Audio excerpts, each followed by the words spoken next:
Succès retentissant pour la journée à la découverte de la MRC. La Chambre de commerce Kamouraska-Lillet dévoile les finalistes du Gala Reconnaissance 2026. Les fleurons du Québec, 20 ans à verdir durablement les municipalités.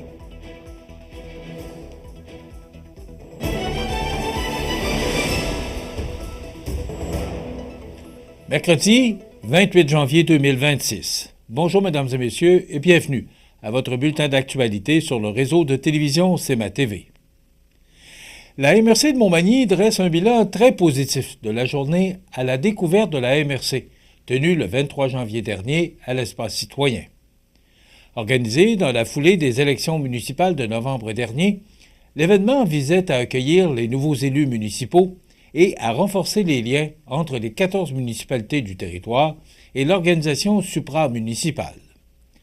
La rencontre a réuni élus et direction générale municipale autour d'un même objectif, soit de mieux comprendre le rôle, les mandats et les services offerts par la MRC afin de travailler plus efficacement au bénéfice des citoyens.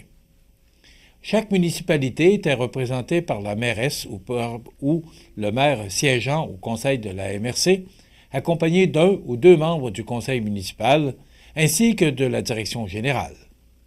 Cette formule a favorisé des échanges directs et concrets avec les 53 employés de la MRC présents sur place qui ont pris le temps de présenter leur travail, leurs responsabilités et la portée de leurs interventions sur le terrain.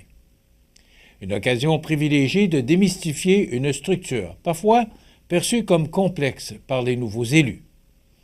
Le préfet de la MRC et maire de la municipalité de Saint-François-de-la-Rivière-du-Sud, Frédéric Jean, a d'ailleurs témoigné de sa propre expérience afin d'illustrer l'importance de ce type de rencontre. Il a rappelé qu'avant de siéger à la table des maires, il voyait la MRC comme une organisation imposante dont le fonctionnement et les mandats étaient difficiles à saisir. Selon lui, la collaboration étroite entre les élus, la direction générale et les employés permet de briser cet isolement et d'offrir un accompagnement précieux aux municipalités dans leurs décisions et leurs projets. De son côté, la directrice générale de la MRC, Nancy Labrec, s'est dite très satisfaite du déroulement de la journée et des commentaires recueillis. Elle a souligné que la MRC est, avant tout, le reflet de la volonté des municipalités qui la composent et qu'elle gagne en force et cohérence lorsque tous travaillent dans une même direction avec une vision partagée du développement régional. Cette concertation, a-t-elle rappelé, est essentielle pour relever les défis communs et assurer un développement harmonieux du territoire. Les participants ont unanimement salué la pertinence de l'initiative et la qualité de l'organisation. Plusieurs élus ont d'ailleurs partagé leur appréciation sur les réseaux sociaux au terme de la journée.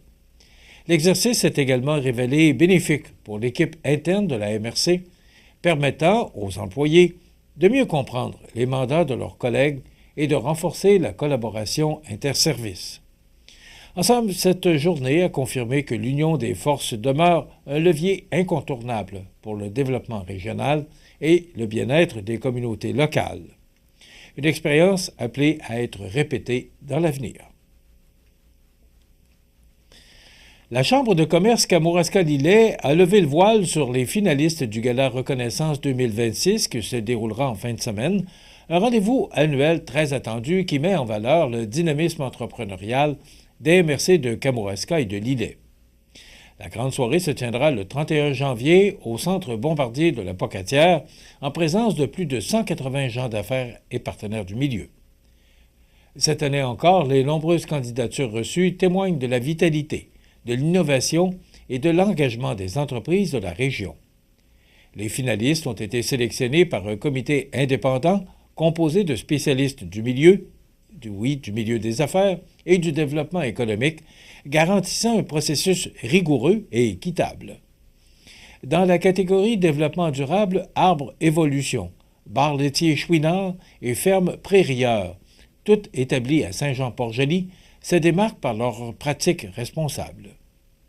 Du côté de la croissance en affaires, Alimentation René Pelletier, IGA Coop La Paix et Navire retiennent l'attention grâce à leur expérience, leur expansion et leur performance. La catégorie Nouvelles pratiques RH met en lumière Alstom, Slap RH et Structure CD, tandis que l'innovation souligne l'audace de l'Auberge La Curieuse, de Graphie 222 et de Transport Gibellic. Les catégories relève distinguent également des entreprises inspirantes dans les deux MRC, notamment Galterie BCL, Motel Le Martinet, Volt Ampère, Beau Site Création, Camping au Bonnet Rouge et Lisotte Solutions.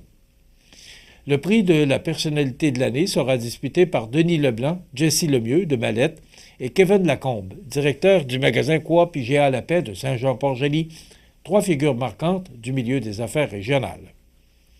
Par ailleurs, 2 bourses jeunes entrepreneurs de 1 500 $ chacune seront remises afin de soutenir la relève.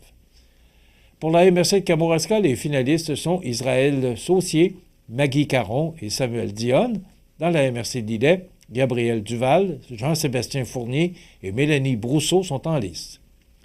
Le Gala Reconnaissance 2026 s'annonce comme une célébration du savoir-faire, de l'audace et de la persévérance des entreprises d'ici, tout en offrant une vitrine exceptionnelle à celles et ceux qui contribuent activement au développement économique régional. Pour la Chambre de commerce Kamouraska-Lillet, cet événement constitue aussi une occasion privilégiée de réseautage et de reconnaissance, favorisant les échanges entre entrepreneurs, décideurs et partenaires économiques. La soirée promet des moments forts, des témoignages inspirants et une ambiance rassembleuse, fidèle à l'esprit de collaboration qui anime le tissu entrepreneurial du Kamouraska et de Lillet. Les fleurons du Québec, 20 ans, à verdir durablement les municipalités. Tous les détails après la pause. Le restaurant Pizzeria Porto Bellissimo, un incontournable à Saint-Jean-Port-Joli. Pizza débordante de garnitures, menus variés et abordables. Délicieux desserts avec des produits de grande qualité des gâteries de l'Ami. Porto Bellissimo et les gâteries de l'Ami, route de l'église à Saint-Jean-Port-Joli. Fenplast, c'est le plus important manufacturier de portes et fenêtres au Québec. Un produit recommandé par Protégez-vous au printemps 2024. Vous pensez portes et fenêtres? Passez voir notre équipe à la boutique Fenplast Montmagny au 228 Chemin des Poiriers ou sur fenplast.com. Bonjour, je m'appelle Megan. J'adore la natation, la gymnastique et la bicyclette. Parfois, je dois faire les choses différemment.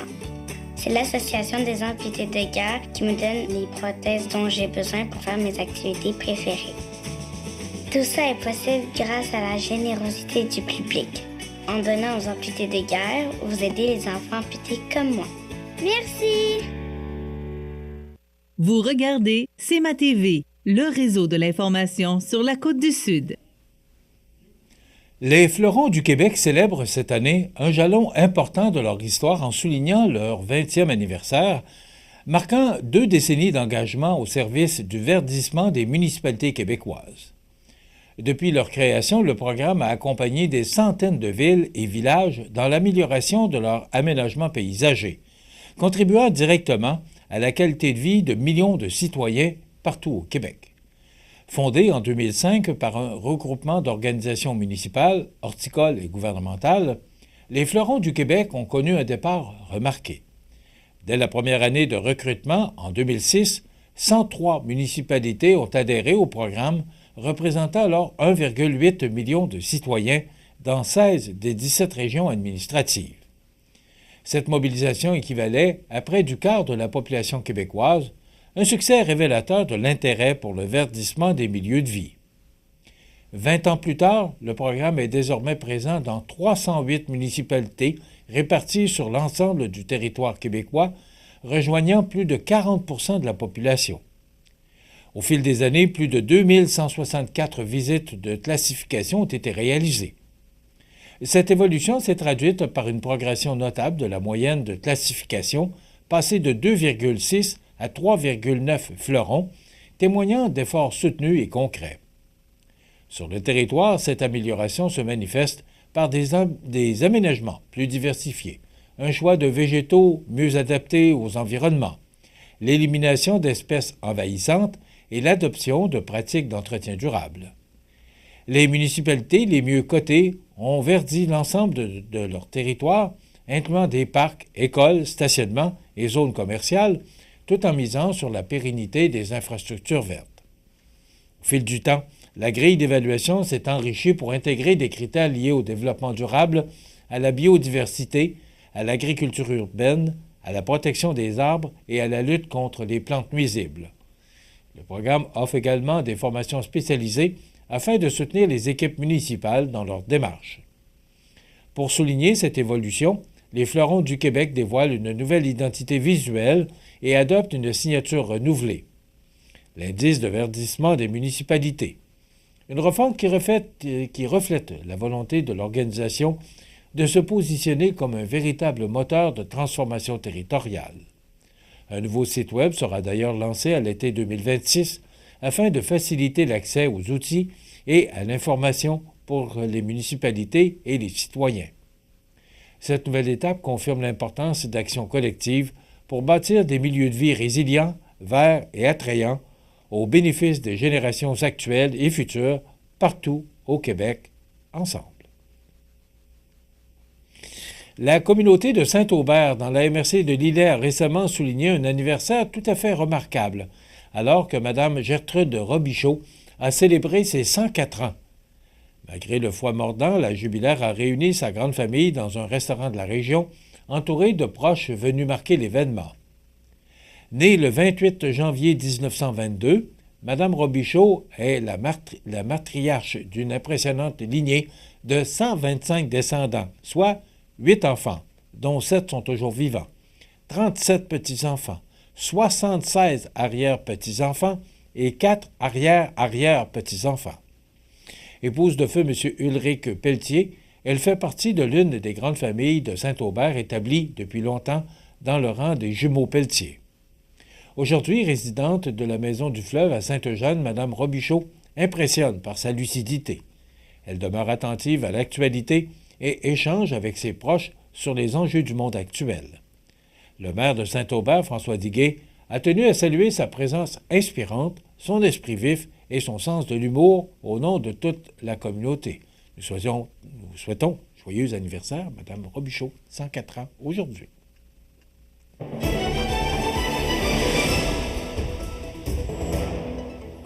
Au sport, du côté de la Ligue de hockey junior 2A Chaudière-Appalaches et après une défaite de 7-3 samedi soir face au PG de Lobinière, le Caron Industrie a terminé la fin de semaine en signant une victoire, en prolongation, 4-3 à la maison face au La Fontaine de Bellechasse.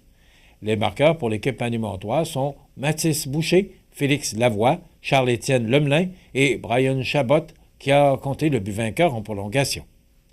Prochaine rencontre, vendredi soir du côté de d'Israéli à 20h30 et samedi soir pour le dernier match de la saison à domicile à 19h30 du côté de Saint-Pascal pour la visite de l'expert de Saint-Romuald. Et le club Richelieu-Montmagny a remis une contribution de 2 000 $ au club d'athlétisme L'Avironde afin de soutenir la relève sportive locale.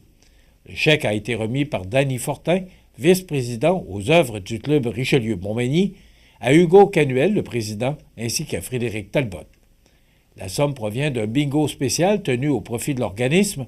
Cet appui financier permettra de favoriser la participation des jeunes athlètes aux compétitions et de maintenir les frais d'inscription le plus bas possible.